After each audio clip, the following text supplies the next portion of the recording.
சேனலை இது வரைக்கும் சப்ஸ்கிரைப் பண்ணாதவங்க சப்ஸ்கிரைப் பண்ணிக்கோங்க. மறக்காமல் அந்த பெல் ஐக்கானை கிளிக் பண்ணிக்கோங்க. Thank you. Hello friends, welcome to டக்கின்ஸ் ஃபேமிலி சேனல். நம்ம இன்னைக்கு என்ன பார்க்க போகிறோம்னா மில்லட் பிஸ்கட் பார்க்க போகிறோம். சத்து மாவு கடையில் வாங்குறீங்கன்னா அந்த சத்து மாவில் எப்படி மில்லட் பிஸ்கட் பண்ணலான்றதை பார்க்கலாம். எந்த பிராண்டுனாலும் வாங்கிக்கலாம். 1 கப் சத்து மாவு சேர்த்தாச்சு.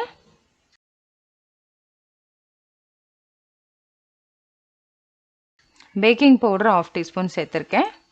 Baking soda 1/4 teaspoon. தேவையான நட்ஸ் நான் இன்றைக்கி பாதாமும் முந்திரியும் எடுத்திருக்கேன். இதை நைஸாக பவுடர் பண்ணிக்கலாம்.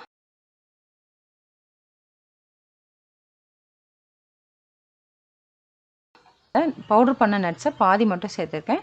மீதி பாதியை பிஸ்கெட்டுக்கு மேலே தூவிக்கலாம். 1 கப் சத்து மாவு எடுக்கிறோம்னா 3/4 கப் நாட்டு சர்க்கரை எடுத்தோம்னா கரெக்டாக இருக்கும். நாட்டு சர்க்கரையை ஒரு 1/4 கிளாஸ் தண்ணி ஊற்றி நல்லா கரைச்சிக்கலாம். நாட்டு சர்க்கரை நல்லா கரைஞ்சிருச்சு. இப்போ ஸ்டவ்வை ஆஃப் பண்ணிடலாம். இப்போ ஃபில்டர் பண்ணிவிட்டு சேர்த்துக்கலாம். ஃபுல்லாக அப்படியே சேர்த்துக்க வேண்டாம், ஒரு 3/4 சேர்த்துக்கிறேன். அப்புறம் மிக்ஸ் பண்ணதுக்கப்புறமா தேவைப்பட்டால் ஆட் பண்ணிக்கலாம்.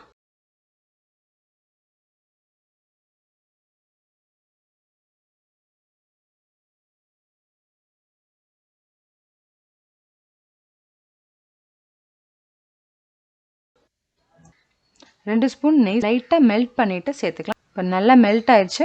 நெய் ஊற்றிக்கலாம். சப்பாத்தி மாவு பதத்துக்கு நல்லா பிசைஞ்சிக்கலாம்.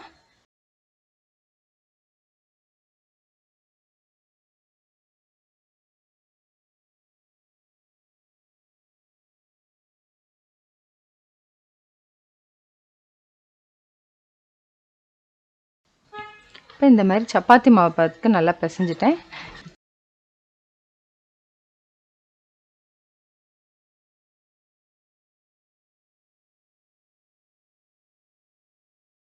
கீழே பட்டர் பேப்பர் வச்சுருக்கேன். சப்பாத்தி நகட்டுற கட்டையில் லைட்டாக நெய் தடவிக்கலாம். அப்போ தான் ஒட்டாமல் நல்லா வரும். ரொம்ப தின்னாகவும் நகட்டாமல் ரொம்ப திக்காகவும் நகட்டாமல் மீடியமாக நகட்டிக்கலாம். நகட்டியாச்சு. ஏதாவது ஒரு மோல்டு எடுத்துக்கலாம்.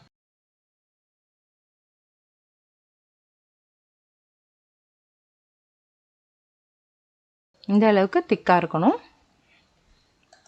இந்த மாதிரி நான் எல்லாமே ரெடி பண்ணிக்கிறேன்.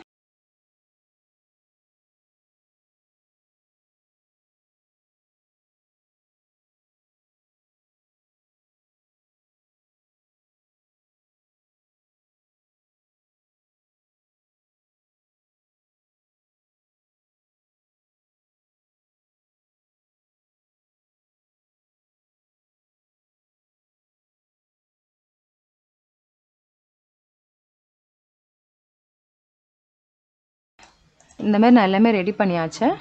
இப்போ இந்த பாதாம் முந்திரி பவுடரை ஒரு பிளேட்டில் போட்டுக்கலாம். லைட்டாக ஒரு ப்ரெஸ் பண்ணிவிட்டு எடுத்துடலாம். இந்த மாதிரி நான் எல்லாமே அரேஞ்ச் பண்ணிக்கிறேன்.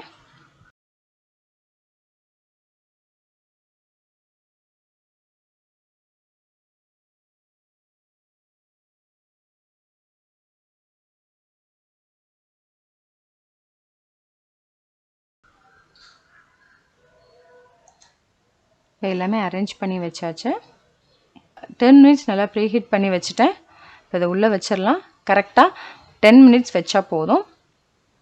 1/2 hour கழித்து பார்க்குறோம். நல்லா 10 மினிட்ஸில் நான் உடனே எடுத்துட்டேன். சூடு ஆறுனதுக்கப்புறம் நல்லா கிறிஸ்பியாக இருக்கும் பிஸ்கட்.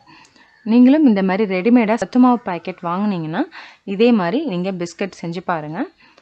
செஞ்சு பார்த்துட்டு ஃபீட்பேக் சொல்லுங்கள். தேங்க்யூ.